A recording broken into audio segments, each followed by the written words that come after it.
They say some places just have a story to tell, and not always a good one. There is a certain kind of hush that falls over the world when you step onto land that has seen too much. This story, though, isn't about a place, it's about a feeling of dread so thick you could chew it, a feeling that follows you home, and a feeling that once it finds you, never lets go. My grandpa always said he could feel the echoes of the past. He ran a salvage shop out in the sticks, a place where rusty cars and forgotten junk piled up like monuments to a different time.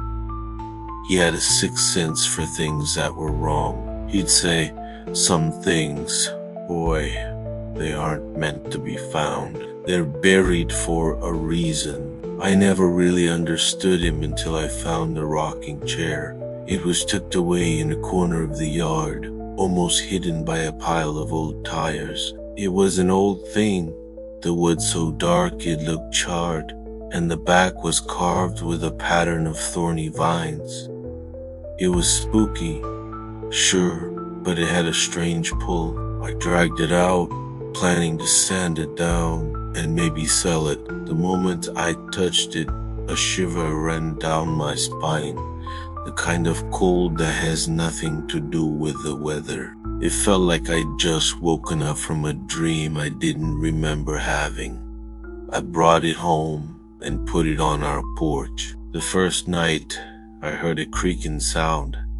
I chalked it up to the wind. The next night, it was louder. It was a rhythmic, slow creak, the sound of a chair rocking back and forth. I went to the window, and sure enough, the chair was moving, swaying gently, even though there wasn't a single gust of wind. I laughed it off, telling myself it was just a loose screw or something, but the laugh caught in my throat when I saw it wasn't empty. A shadow, a wisp of a thing, sat in it. It was so faint I thought my eyes were playing tricks on me. Over the next few days, things got worse. The creaking became constant.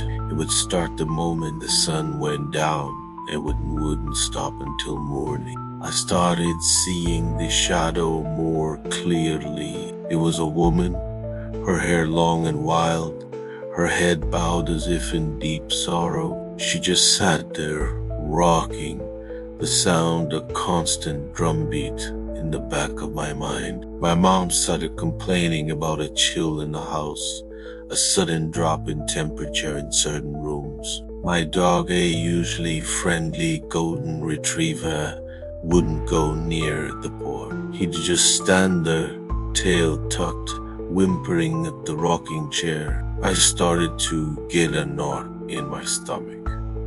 Every time I looked at it, I couldn't sleep, and when I did, I had the same dream every night.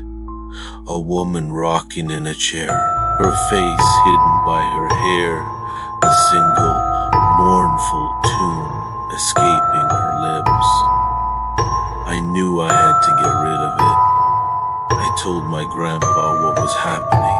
He just looked at me with that knowing look of his. I told you, boy, some things are buried for a reason. This chair, it's not a chair. It's a cage you've let her out. He told me a local legend about a woman named Lara, who lived in a small cabin on the land where the salvage yard now stood. She had lost her child in the fire, and in her grief, she had built a rocking chair for the baby that would never grow up. She'd sit on the porch, rocking the empty chair, until one day she just vanished. People said her spirit was trapped in the chair, forever rocking in mourning. I felt a cold dread settle in my bones. I had to put her back. I drove the chair back to the salvage yard, intending to smash it to pieces and bury it. But as I lifted it from the truck, the rocking started again. The rhythm was faster now, more frantic. The shadow in the chair was no longer a wisp, it was solid. The woman's head was still bowed, but I could hear a low, keening sob coming from the chair. I threw the chair back into the pile of junk, but it wasn't enough. The creaking followed me home. I heard it from the walls, from the floorboards, from the very air around me. The ghost was no longer confined to the chair. She was here with me.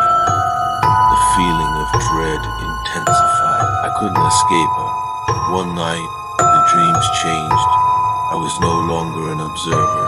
I was in the dream, in the cabin. The fire was raging around me. I could feel the heat, the smoke stinging my eyes. The woman Lara was standing in front of me, her face finally visible. Her eyes were hollow, her cheeks streaked with ash and tears. She held a baby, swaddled in a blanket. She held the baby out to me. Her voice was a dry whisper, like rustling leaves. "Take him," she said. "Please, take him. He's cold." I woke up screaming, my heart hammering against my ribs. The room was freezing. The creaking was gone. Instead, there was a new sound, a soft, rhythmic humming. It was coming from the rocking chair, but the chair wasn't on the porch. It was in my room, right beside my bed. The humming was a lullaby. I stared, frozen in terror. The woman was there, a solid figure now, rocking the empty chair. She was singing to the invisible child, a lullaby of sorrow and loss. She looked at me, and her eyes, though empty, held an awful, desperate plea.